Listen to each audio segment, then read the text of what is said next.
Eu queria que você abrisse em João capítulo 12. João capítulo 12, ontem foi ontem? Não, ontem foi quinta. Ih, me perdi. Foi ontem eu estava aqui, me perdi, me deu um branco. Então, ontem nós estávamos no Getsemane. Hoje nós estamos saindo do Getsemane. Nós estamos rumo à cruz. E você vai deixar João capítulo 12 aberto, mas é Jesus falando aqui em João capítulo 12, antes de ir para a cruz. Mas tem uma pessoa que ficou para trás. Essa pessoa se chama Judas. Ele não acompanhou. Os discípulos acompanharam, saíram ali do cenáculo, foram até o Getsemane. Ele não está no Getsemane. Tudo que nós falamos ontem, Judas só chega no fim. Eu te faço uma pergunta: aonde foi que o coração de Judas se perdeu? Ele respondeu ao chamado. Quando Jesus chamou, ele chamou cada um de uma forma. Ele disse sim e ele começou a andar com Jesus. Ele andou 3 anos com Jesus. Eu garanto para você que no primeiro ano o coração de Judas ardeu. O coração de Judas amava Jesus. E Jesus amava Judas. Mas com o passar do tempo o amor foi esfriando. Com o passar do tempo, aquilo que era essencial não se tornou mais essencial. Cuidado com isso. Às vezes você troca o essencial pelo trivial. E coisas que não são importantes ocupam mais teu tempo do que Deus. E assim o teu amor vai diminuindo a conta gota. Você não percebe. O teu amor vai diminuindo. De repente uma coisa que é errada já não é tão errada assim. De repente aquilo que você antes fazia com tanta alegria já fica pesado de fazer. Você já não tem mais vontade. Você já não tem ânimo para orar. Não tem ânimo para ler a Bíblia. Não tem ânimo para ir para a igreja sempre. Já não sente mais nem vontade. Já não faz mais parte da tua vida. Olha, isso é sintoma de que o teu coração está mal. Está ali, ó. Ele está quase parando e você não está percebendo. O coração de Judas, em algum momento, ele parou. Parou de pulsar no mesmo ritmo do coração de Jesus. De repente ele começou a pensar em outras coisas. E de repente ele começou a sentir outras coisas. Jesus deu todas as chances para Judas. Judas foi tocado. O pé de Judas foi tocado pelas mãos de Jesus. E eu garanto que Jesus, como eu disse ontem, não deu o apertão que eu daria. Ele acariciou o pé de Judas. Ele tocou com amor. Mas aquele toque não fez diferença no coração de Judas. Depois Jesus disse, na última ceia, ele disse: aquele que puser a mão comigo no prato, esse é o que vai me trair. A mão dele, quando Jesus falou, aquele que puser a mão comigo no prato, a mão dele encostou na mão de Jesus. E Jesus não faz nada automático. Eu garanto que quando aquelas mãos se encontraram, a mão de Judas com a mão de Jesus, Jesus lançou sobre Judas um olhar de amor. Ainda dá tempo, eu te amo. Vale a pena. Judas, sai desse caminho. As mãos se tocaram, mas o coração não tocou. O que eu quero te dizer é que não adianta só você vir à igreja. Não adianta só você orar. Você precisa ser apaixonado por Jesus. Tem que vir. Porque uma pessoa apaixonada quer vir aonde que essa pessoa mora. Aí você vai querer vir à igreja. Mas você precisa vir com um coração apaixonado. Judas teve o primeiro toque nos pés e nada aconteceu. Gente, mas como? É Jesus tocando. Olha, pode descer o céu aqui. Se você não abrir teu coração, nada vai acontecer. Jesus tocou as mãos de Judas e nada aconteceu. Judas chega no final lá no Getsemane, onde nós acabamos quando Jesus levantou, os soldados recuaram e caíram. Aliás, toda aquela multidão recuou e caiu. Judas estava lá. E Judas se aproximou.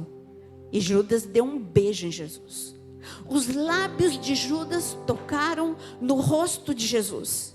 Jesus não contraiu o rosto. Jesus não fugiu daquele beijo. Jesus recebeu aquele beijo de traição, mas Jesus recebeu. Judas tocou em Jesus. Jesus tocou em Judas. E nada aconteceu. Por isso eu digo agora, abra teu coração. Porque tudo vai acontecer se você abrir o teu coração.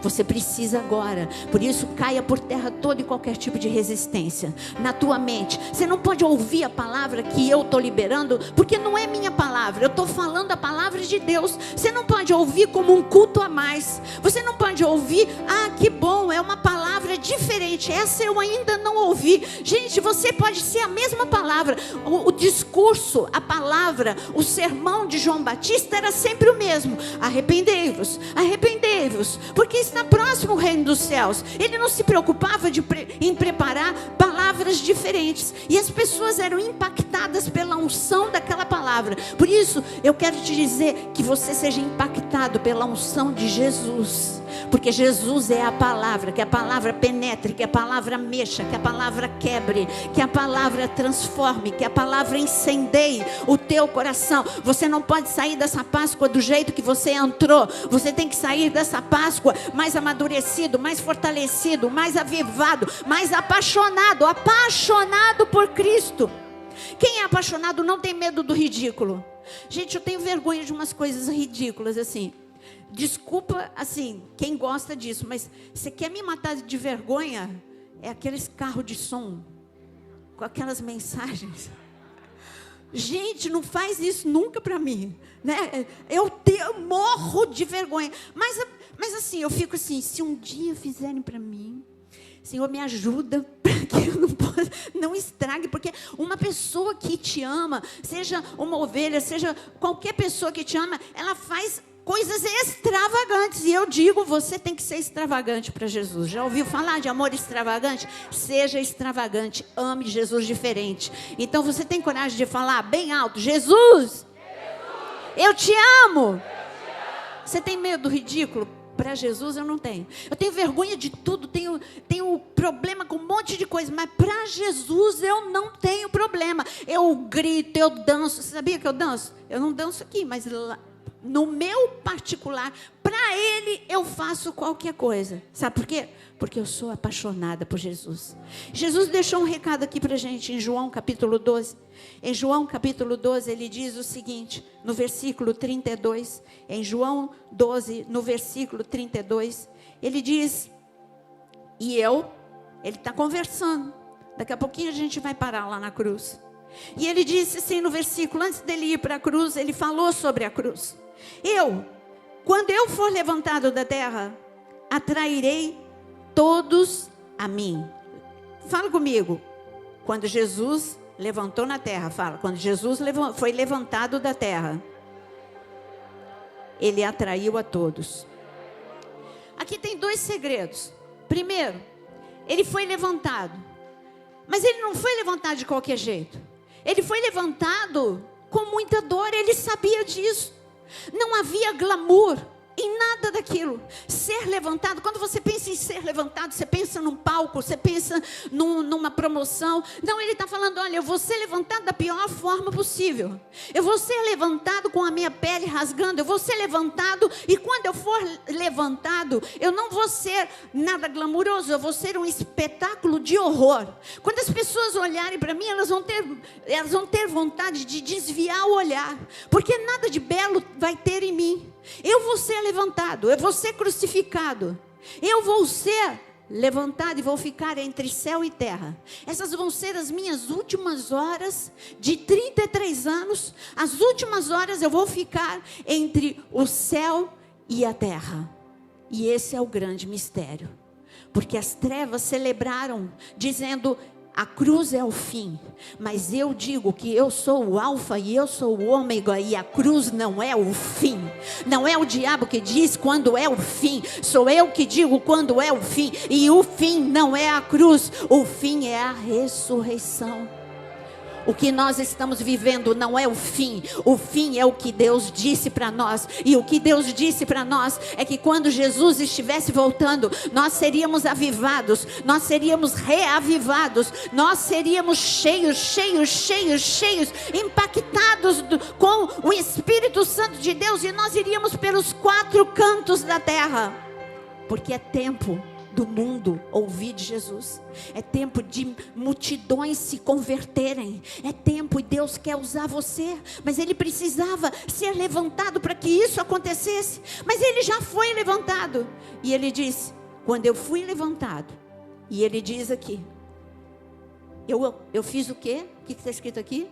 A segunda parte. Eu fui levantado e quando eu for levantado, eu vou o quê? Atrair a muitos. Me diz uma coisa. Uma pessoa, ela é atraída pelo quê? Os olhos de uma mulher são atraídos por coisas bonitas. Os olhos de um homem também. Eu estou falando de tudo. Os teus olhos são atraídos. Os meus olhos são atraídos pela beleza da orquídea. Eu fico encantada, eu fico vendo os detalhes. Os meus olhos são atraídos pela beleza dos pássaros. Os meus olhos são atraídos por coisas que são boas, bonitas, agradáveis. Agora, os meus olhos não ficam olhando para o lixo, olhando para uma cena, um desastre. Pelo contrário, os meus olhos, eles desviam dessas cenas. Porque são chocantes essas cenas. Quando nós vimos as cenas das torres gêmeas, depois você se acostumou, mas a princípio você fecha os olhos, o teu coração acelera, os seus olhos não são atraídos a isso. E Jesus era uma massa disforme, e Ele estava falando, mas eu vou atrair a muitos. Aonde que Jesus atraiu a muitos? E agora eu queria que você abrisse comigo em Isaías 53. Isaías 53. Sabe, quando Jesus, Isaías 53, ele estava caminhando, todo mundo, por onde ele passou por várias pessoas, tinha multidões a caminho do Gólgota, e por onde ele passou, ele provocou espanto. As mulheres não conseguiram nem olhar para ele, elas choravam. E ele dizia, elas choravam mais pela cena. E ali Jesus falou assim, não chore por mim, chore por seus filhos. Jesus estava dizendo, olha, eu vou ressuscitar, mas vocês têm que orar, vocês têm que jejuar por seus filhos. Chore por seus filhos, se importe com seus filhos. Alguns olhavam e diziam, está vendo? Ele disse que ele era rei. Alguns era incredulidade, outros era zombaria, outros era indiferença. Ele provocou várias reações. Mas quando ele estava na cruz, a reação de todo mundo foi espanto. A reação de todo mundo foi horror. E aqui descreve um pouquinho, primeiro em Isaías 52, versículo 14. Isaías 52, versículo 14. Como pasmaram muito à vista dele, pois o seu aspecto estava muito desfigurado. Mas, ele está falando, o seu aspecto estava muito desfigurado, mais do que de outro qualquer. A sua aparência, mais do que a de outros filhos dos homens.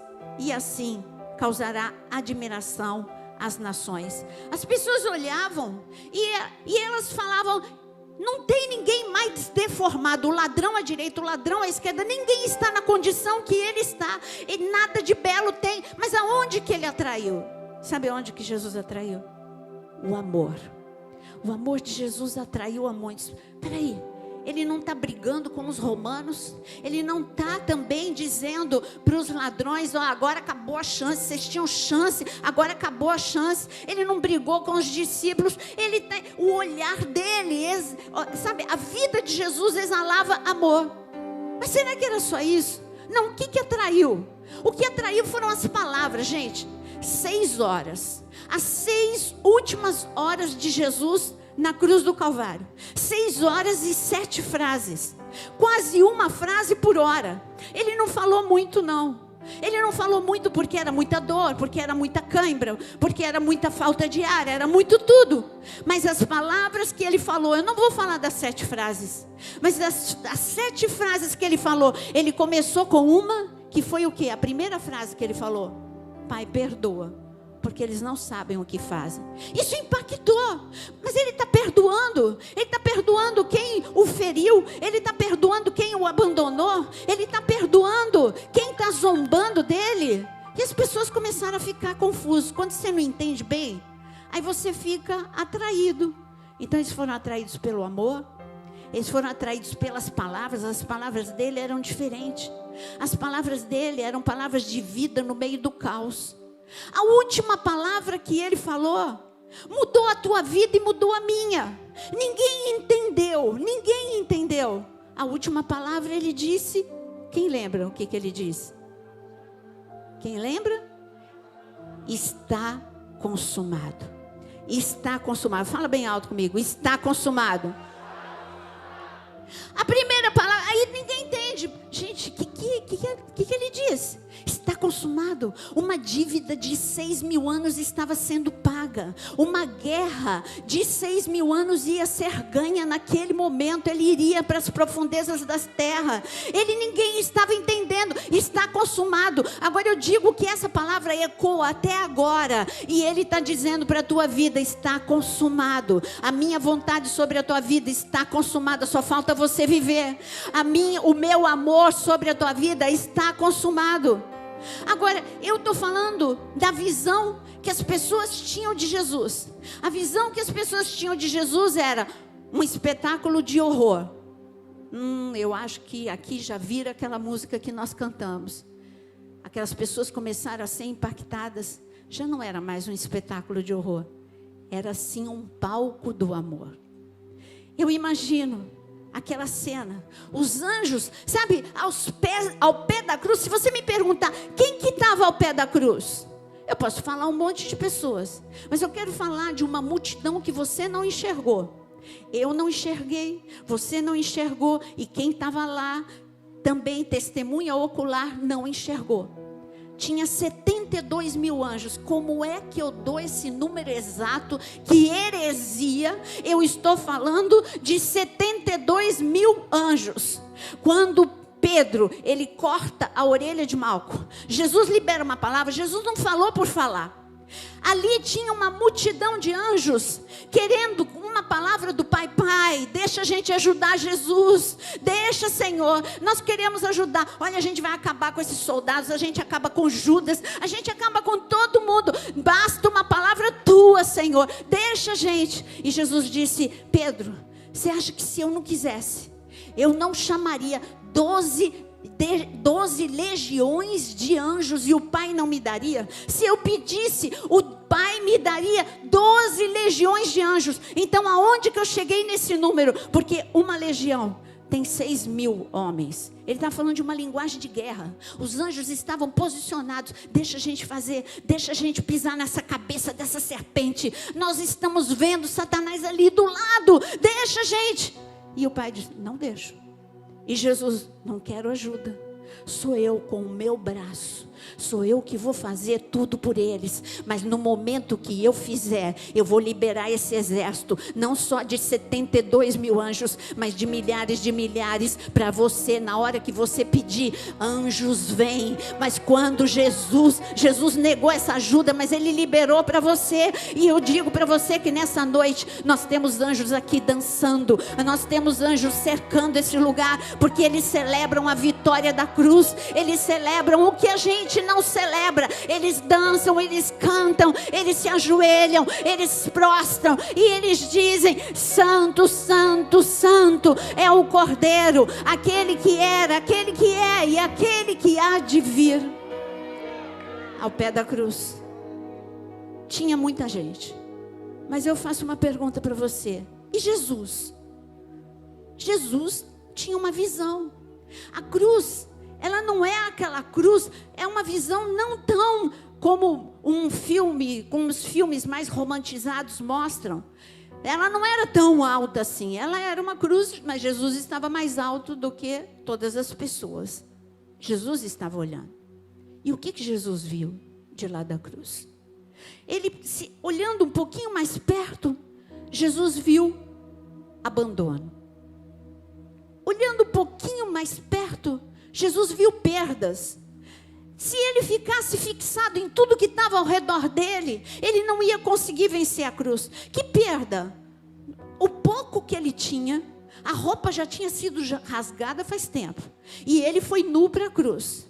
Agora, aquele manto, estavam dividindo ali ao pé da cruz, está escrito. Então quer dizer, perda material, perda perda de amigo, ele está escrito também no Salmo 69, ele procurou por consoladores e não achou consoladores. Jesus estava vendo a ausência de quem ele mais precisava. Jesus estava vendo pessoas tão indiferentes que ele pediu água. Gente, ele disse: eu tenho sede. Se eu estou lá, se você está lá, o que é que a gente faz? Jesus pediu água. Você vai pegar a jarra de água, a mais gostosa, a mais geladinha. Você vai e fala: Senhor, eu te dou toda a água que o Senhor quiser. Quer o que mais, Senhor?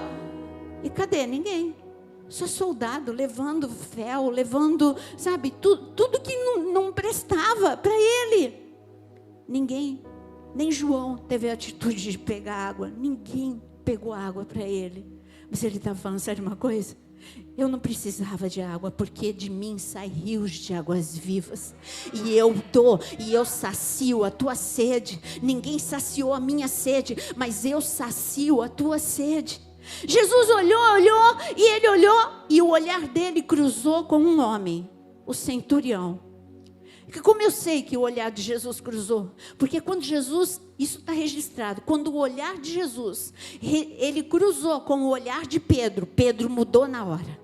O olhar de Jesus, o olhar de amor, o olhar de perdão, mudou Pedro. Aquele centurião, aquele homem que era responsável por 600 soldados cruéis, um homem forte, um homem orgulhoso, estava ao pé da cruz. E aquele homem tinha participado de forma indiferente. Ele foi indiferente. Quando chicotearam Jesus, era uma pessoa a mais que o Império Romano estava chicoteando. Quando esbofetearam Jesus, quando deram soco, quando puseram a cruz, ele estava lá, ele viu, os soldados eram dele. Ele que era responsável por aqueles soldados cruéis, torturadores. Ele era o Hitler da época. Ele era insensível. Ele viu tudo de forma, ele viu as mãos e os pés de Jesus serem perfurados. Ele viu tudo. Ele viu o sangue escorrendo. Indiferente. Mas teve algum momento que essa indiferença foi caindo por terra. Aí você fala: que homem! Mas eu digo para você, você lê a Bíblia como um livro. Se você parar de ler a Bíblia como um livro, porque se você lê a Bíblia como um livro qualquer, eu digo para você que você tem a mesma indiferença do centurião, porque Jesus é a palavra. Você tem que ler a Bíblia, o teu coração tem que saltar, o teu coração tem que sair pela boca: Jesus, eu te amo. Jesus, eu não acredito que o Senhor fez isso por mim. Páscoa, você tem que parar a tua vida. Sabe que as pessoas, aquele ano era um ano diferente, era um cumprimento profético, mas as pessoas estavam distraídas com cerimônia. Eu tenho que comprar o cordeiro, eu tenho que fazer a mesa, eu tenho que fazer aquilo, eu tenho que fazer aquilo outro. Aí quando chega a Páscoa, eu tenho que viajar, eu tenho que passear, eu tenho que fazer uma comida, eu tenho que comprar chocolate, eu tenho que fazer isso, eu tenho que reunir o pouco que eu posso reunir agora na pandemia da minha família. A tua atenção está dividida por tudo quanto é lado. E Jesus: ei, e eu sou o motivo da Páscoa. Para a tua vida e celebra a minha vida, porque você só está vivo porque eu derramei a minha vida por amor a você. Lá em Israel todo mundo para a vida. 7 dias eles param a vida. 7 dias, tudo muda lá em Israel. Eu nem gosto de levar caravana de brasileiros para Israel na Páscoa, só por um motivo: porque nos hotéis eles levam tão a sério, que nos hotéis, quem já foi comigo na Páscoa sabe disso, é uma reclamação de brasileiro que o meu ouvido fica cansado, porque na hora que você vai tomar café da manhã, só tem não tem aqui hoje, a matzá, que é um biscoito sem graça, sem sal, fininho, não tem pão, não tem geleia, não tem nada, e aí tudo frio, porque eles levam a sério, eles não fazem nada, eles param a vida. É Páscoa, parou, ninguém vai cozinhar, é o que tem vocês comem. Eles param e eles nem acreditam em Jesus como Senhor e Salvador. mas eles celebram ainda a saída do Egito. Gente, celebrar a saída do Egito é fenomenal, mas eu quero te dizer que a saída do Egito não é nada comparado com Jesus na cruz do Calvário, e você precisa hoje se render a esse Jesus que derramou. Eu pergunto para você, naquela visão da cruz, ele via indiferença, ele via pessoas acuadas, recuadas, com medo da situação que estavam vivendo. E Jesus hoje no trono, o que ele vê? Qual é a visão da igreja? Ele vê pessoas recuadas, acuadas, acomodadas, do mesmo jeito. Nada mudou. 2000 anos se passaram e nada mudou. Pessoas acomodadas, pessoas distraídas, pessoas que não se importam com a presença do Rei e Salvador. Toma cuidado, porque Jesus está voltando. Jesus está voltando e você pode perder esse momento. Você pode perder esse momento porque você está pensando, você está trocando o essencial pelo trivial. Seja apaixonado por Cristo. Você pode pôr a mão no coração? Senhor, se tem algo que eu peço nessa noite, é que cada um aqui possa se apaixonar por Ti. Os que já são apaixonados, que eles possam ser incendiados. Aqueles que estão mornos, possam, Senhor, reavivar. Possam agora receber um sopro novo. É o que eu clamo no nome de Jesus, no nome de Jesus. Mas aqui em Isaías 53, continuando em Isaías 53, o Senhor disse, no versículo 2, ele não tinha uma aparência, nem formosura. Olhamos para ele e nenhuma beleza havia que nos agradasse. Ele era desprezado, rejeitado, homem de dores, que sabe o que é padecer. Versículo 5, ele era aflito, ele era o ferido de Deus e oprimido.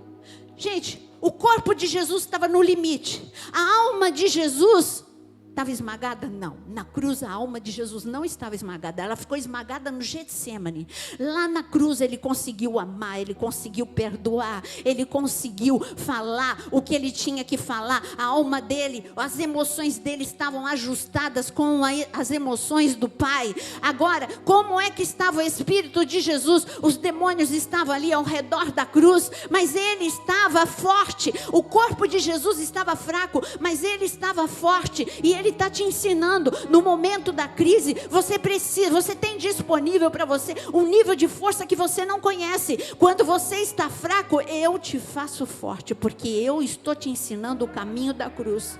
Todo mundo olhava para mim e dizia, acabou, mas eu ainda iria derrotar o inferno. Eu tenho força, eu te dou força. Você não pode ser fraco nesse momento de provação sobre a terra. Você não é fraco, você é forte em Cristo Jesus. Por isso agora todo desânimo, toda apatia, toda indiferença caia por terra em nome de Jesus.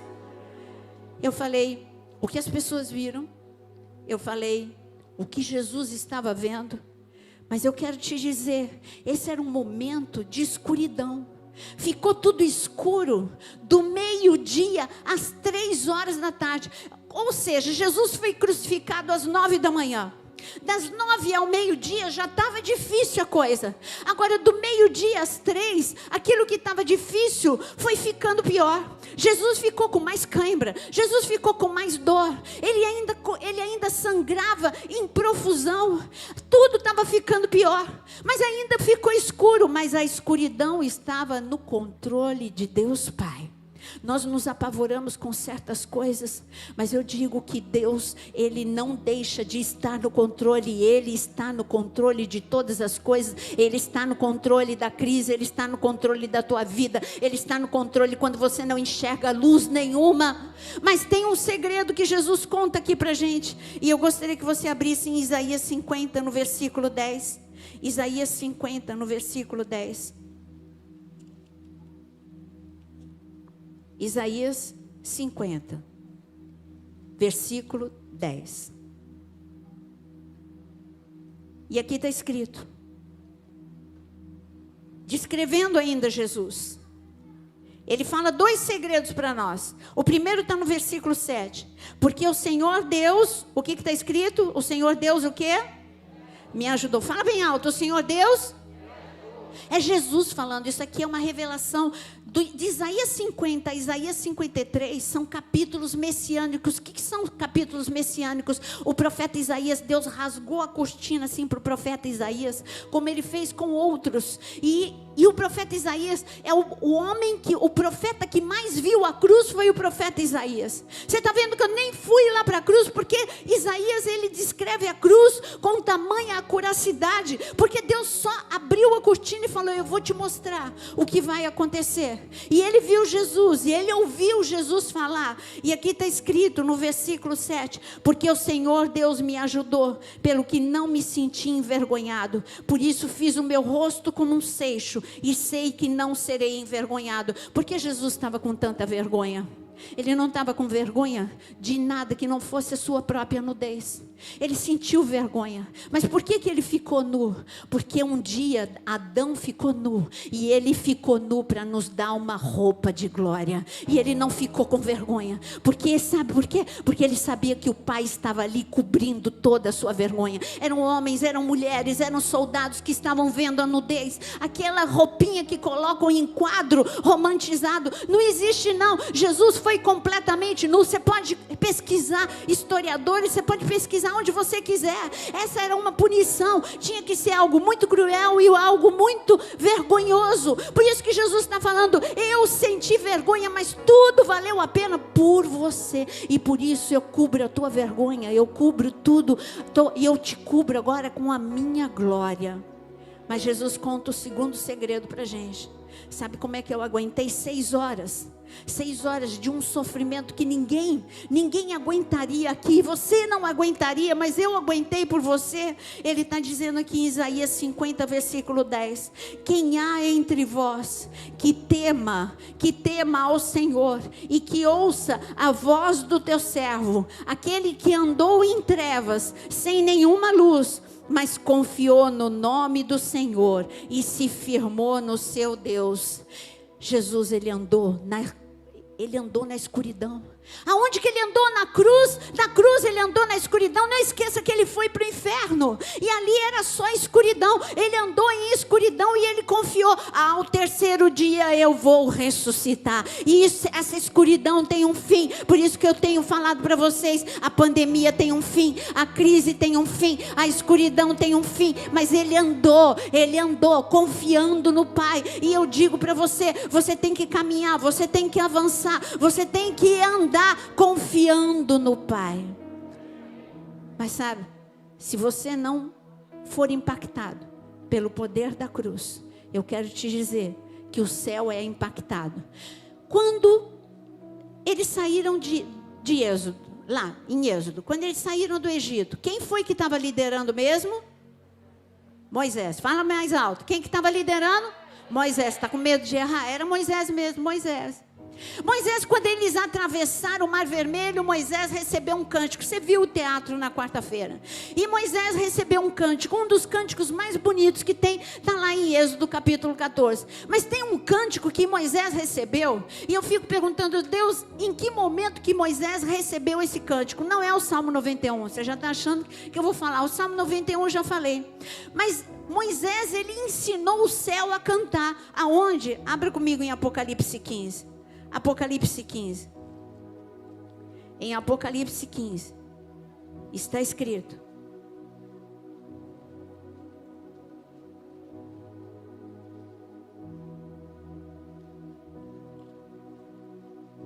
o que está escrito no subtítulo de Apocalipse 15?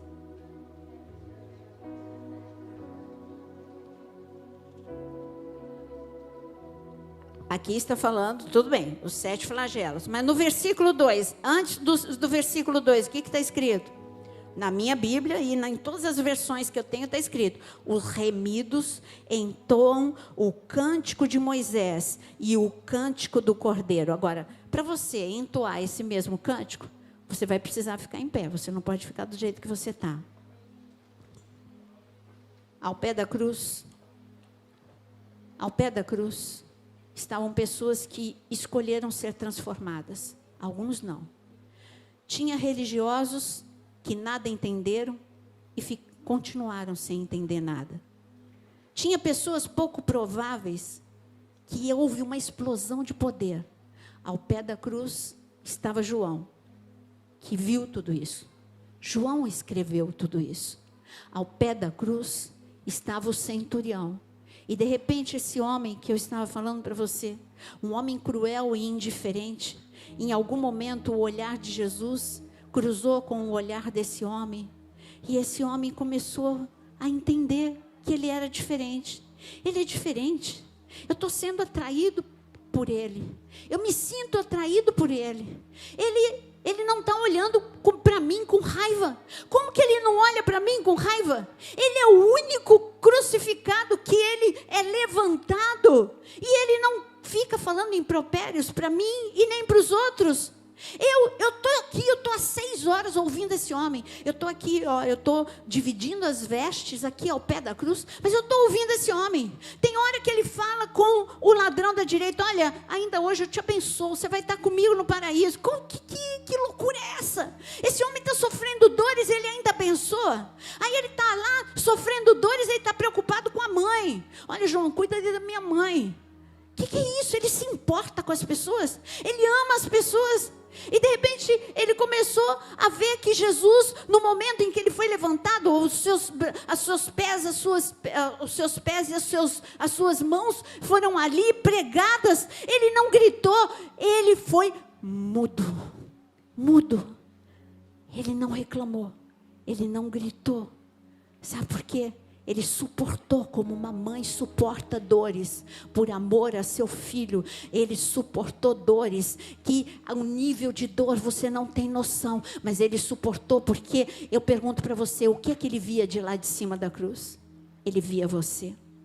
Isso está escrito em Isaías, que ele viu o penoso trabalho da sua alma e viu que valia a pena.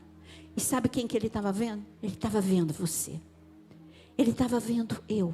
Ele estava vendo João, sim. Ele estava vendo o centurião. E ele está dizendo: olha, é o penoso trabalho da minha alma, mas você, vale a pena por você, centurião. Vale a pena por você, Malco. Eu toquei na tua orelha, mas na verdade eu toquei foi no teu coração. Centurião, eu estou tocando você com o meu olhar, mas na verdade eu estou tocando no teu coração. A cada um ele estava tocando. Simão, você que carregou um pouco a minha cruz, eu toquei você. No momento que você pegou da minha mão aquela cruz, a minha mão tocou na tua mão, mas não foi a minha mão que tocou em você, foi a minha mão tocou no teu coração. Deixa Jesus tocar agora no teu coração, como ele nunca tocou, como você nunca deixou, porque ele quer tocar. Ele está dizendo: eu te enxerguei há 2000 anos atrás, quando eu fui levantado. Eu atraía muitos, mas antes de atrair, eu olhei e me apaixonei, e vi que valia a pena. Agora eu quero que você seja atraído por mim. Agora, em Apocalipse capítulo 15, veja o que está escrito: o cântico de Moisés e o cântico do Cordeiro. Eu vi como que um mar de vidro mesclado de fogo, e os vencedores, eles estavam lá. Agora quem é que vai entoar? Os vencedores. Quem aqui é vencedor? Amém? Os vencedores entoavam no versículo 3 o cântico de Moisés, servo de Deus, e o cântico do Cordeiro, dizendo: como é que Moisés recebeu isso? Eu não sei. Não está escrito em nenhum lugar em Êxodo. Não está escrito em nenhum lugar no Pentateuco esse cântico. Eu não sei em que momento Moisés recebeu, mas que Moisés recebeu, ele recebeu. Será que Moisés recebeu esse cântico quando ele entrou no céu? Eu não sei. Mas olha, o cântico de Moisés é: grande e admiráveis são as tuas obras, Senhor Deus Todo-Poderoso. Justo e verdadeiro são os teus caminhos, ó Rei das nações. Quem não temerá? Quem não glorificará o teu nome, ó Senhor? Pois só tu és santo. Por isso todas as nações virão e adorarão diante de ti, porque os teus atos de justiça se fizeram manifestos. Ele é santo, ele é poderoso, ele é grandioso. Deixa a sua Bíblia aí. Ele é grandioso, ele é poderoso. Na cruz do Calvário, um rio de amor foi aberto. Na cruz do Calvário, um rio de sangue foi aberto. Eu li essa passagem, mas eu quero que neste momento você comece a ser invadido por um rio de sangue, um rio de fogo que começa a encher este lugar. E eu vou ler para você. Eu vou ler o que eu citei, só citei na quarta-feira, mas eu não li. Eu vou ler do jeito que Daniel, 2 homens tiveram a revelação do Cordeiro. Moisés teve o cântico. Daniel, ele viu a cruz. Ele viu a cruz? Daniel viu a cruz? Não, ele viu depois da cruz. Ele viu a ressurreição, mas ele viu a cruz no sangue de Jesus. Daniel, ele estava num momento em que ele estava vendo coisas horríveis, e de repente Deus abre a visão de Daniel. E quando Deus abre a visão de Daniel, em Daniel capítulo 7, está escrito: eu olhei e eu vi o ancião de dias. E o ancião de dias estava sentado. Sua veste era branca como a neve, os cabelos da sua cabeça como pura lã. O seu trono era chamas de fogo, as suas rodas era fogo ardente. Um rio de fogo manava, saía diante dele, e diante dele tinha milhares de milhares e miríades de anjos. E aqui está escrito no versículo 13, ele viu o primeiro rio de fogo. Mas daqui a pouco ele está entendendo por que tinha um rio de fogo. Por que tinha um rio de fogo? Porque alguém estava chegando. Olha quem estava chegando no versículo 13.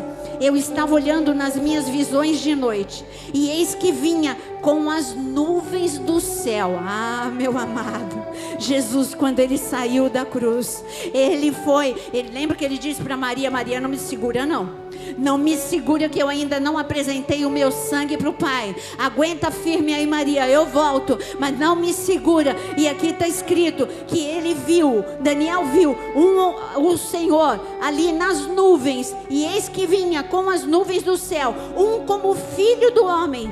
E ele dirigiu-se ao ancião de dias, e o fizeram chegar até ele. Gente, o fizeram chegar. Sabe quem? Aquelas miríades e miríades de anjos fizeram uma escolta celestial. Vem Jesus, um corredor de escolta. Jesus segurando uma bacia com o seu próprio sangue para apresentar para o Pai, e um corredor de anjos ali fazendo uma escolta celestial. Está escrito que os anjos o receberam. Os anjos o levaram até o Pai. E aí, quando ele chega até o Pai, olha o que está escrito. Na hora que ele apresenta o sangue, está escrito, versículo 14: foi-lhe dado domínio, glória, reino para os povos, nações e homens, e o seu reino jamais será destruído. O seu reino jamais será destruído. O seu reino jamais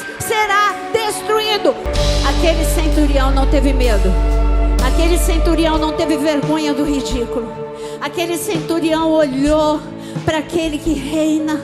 Ele olhou para aquele olhar de amor, e ele disse: verdadeiramente tu és o Filho do Deus vivo. Naquele dia ele perdeu o emprego. Naquele dia ele perdeu. Os soldados já não admiravam mais. E esse homem ficou doido, mas ele não se importava. Querido, não se importe. Não queira ser como a multidão. Eu não suporto mornidão. Sabe por quê? Porque o meu Deus não suporta mornidão. Essa igreja aqui tem que ser avivada. Eu não quero mais mornidão. Eu digo: caia por terra toda morte, caia por terra toda mornidão. Avivado seja o teu coração. Não tem como você amar Jesus de boca fechada. Por isso, levanta a tua mão e começa a adorar. Diga: tu reinas, tu reinas, tu reinas sobre a minha vida, tu reinas sobre o meu coração. Eu quero, Senhor, hoje fazer uma aliança. Quem quer fazer uma aliança de vida e paixão por Cristo? Amor extravagante. Essa tem que ser uma Páscoa de reavivamento. O avivamento é individual. Não espera quem está à tua direita, não espera quem está à tua esquerda. Quem quer viver um avivamento essa Páscoa, levanta as duas mãos e diz: eu quero, Senhor, eu quero, Senhor, eu quero sair da mornidão, eu quero sair da morte. Tu estás vivo e eu não posso estar morto. O Senhor está vivo e eu quero viver, porque o Rei está voltando.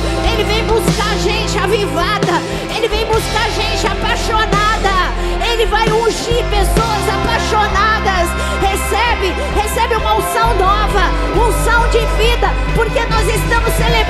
vida de Cristo, a vida de Cristo entre agora na tua vida, em nome de Jesus.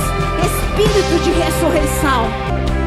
Se tem alguém aqui que nunca disse para Jesus: Tu és o meu Senhor, eu entrego a minha vida. Hoje é o dia. Hoje é o dia, hoje é a hora. Você não vai escapar do abraço de Jesus, não. Você não tem como escapar. Ele te trouxe até aqui. Por isso, se você nunca falou, você não vai vir aqui à frente por uma prudência, mas aí onde você está, na sua casa ou aqui, eu gostaria que você levantasse a sua mão, porque este é o dia, essa é a hora. Esse é o dia, essa hora de você falar: Jesus, eu me rendo a Ti. Eu não entendo que amor é esse, mas eu só quero responder a esse amor. E se você acha que você precisa se converter de novo, porque um dia você entregou a sua vida a Jesus, mas você capengou no meio do caminho, hoje é o dia, hoje é a hora de novo. Você pode aceitar Jesus de novo. Você pode voltar para os caminhos do Senhor hoje. Por isso, se é a primeira vez ou se é a segunda vez, se você está voltando ou se você é a primeira vez que você está entregando a sua vida, fica com a tua mão levantada. E agora diz comigo aonde você está. Vamos dizer todo mundo junto para fazer companhia. Fala: Senhor Jesus, hoje é o dia de responder ao Teu amor. Eu respondo. Eu abro o meu coração. Confesso com os meus lábios que Tu és o meu Senhor, que Tu és o meu Salvador. Eu quero entregar o controle da minha vida para Ti. Eu abro mão do controle. Escreve o meu nome no livro da vida. Me recebe no reino do amor. No reino do amor. Em nome de Jesus. Oh Senhor, agora eu quero clamar que o Teu sangue precioso possa estar agora, Senhor, vindo sobre essas vidas, do alto da cabeça à planta dos pés, quebrando algemas. Todas as maldições sejam agora rasgadas, porque na cruz do Calvário o Senhor rasgou todo edito de dívida e toda ordenança que era contra nós, Senhor, e que agora eles possam receber o Teu amor, a Tua graça, a Tua glória, Senhor, e um novo dia. É um novo dia, vai viver a história que o Senhor escreveu, em nome de Jesus. Amém. Amém. Você vai permanecer avivado? Então levanta a sua mão. Ai, hoje é dia de se entregar. Jesus, o que dizer? Que espetáculo. A Tua cruz é o palco do amor. Senhor, o céu Te recebeu escoltado. E a partir do momento que o Senhor entrou escoltado, Senhor, aquele rio de sangue foi liberado do trono. Um rio de sangue, um rio de fogo que vem, Senhor, nessa noite queimando tristeza, queimando angústia, queimando depressão, queimando todas as obras das trevas. Esse sangue precioso queima tudo aquilo que não é Teu, Senhor, e esse sangue precioso cauteriza feridas, cura feridas. Esse sangue precioso cura agora, Senhor, órgãos doentes. Nunca precisamos tanto de saúde, nunca precisamos tanto, Senhor, que o Teu sangue pudesse curar. Por isso nós clamamos, Senhor, protege-nos e guarda-nos. Mas se tem um pedido que eu faço essa noite, eu quero essa igreja avivada, apaixonada. Se tem algo que eu peço, são jovens incendiados, com um amor muito extravagante. Oh Senhor, cada um deles, eu quero profetizar sobre a vida de vocês. Deus falou para a tribo de Benjamim: um vale por 100. Gente, o menor aqui vale por 100. Você vale muito. E 10 vale por 10.000. E eu quero dizer agora que essa força exponencial venha sobre os nossos jovens. Vocês são valorosos, poderosos, ungidos. Vocês vão trazer muitos jovens para a casa de Deus. Mas não é só isso. Vocês vão ter intimidade com Deus. Intimidade, experiência. Eu sou de uma geração, e eu falei isso exaustivamente a semana passada. Eu sou de uma geração de avivamento. Eu conheci de perto o que é de avivamento. Eu via pessoas entrarem na igreja sem pregação e se converterem. Eu sou da geração de 74 e falo de boca cheia, porque essa geração foi marcada por um avivamento. Nós vimos, as pessoas eram multidões que se convertiam sem esforço nenhum. E nós, nenhum esforço estar na casa de Deus. Era paixão pura, paixão pura. Pegar 2 ônibus, pouco importa. Andar a pé, pouco importa. Eu pegava 2 e ainda andava um trecho a pé. Mas nada disso era sacrifício, porque eu estava avivada. Eu digo, avivamento sobre vocês. Nada vai ser difícil demais. Avivamento sobre jovens, sobre pessoas mais maduras. Avivamento, paixão por Cristo, em nome de Jesus. Cobre-nos, Senhor, com teu sangue. Cobre-nos com a tua glória. Esconde-nos, Senhor, debaixo do teu escudo. Tu és Maguém, Jeová Maguém, o nosso escudo. Marca-nos com o teu sangue e incendeia-nos com o teu fogo, em nome de Jesus. Em nome de Jesus. Que Deus abençoe em nome de Jesus.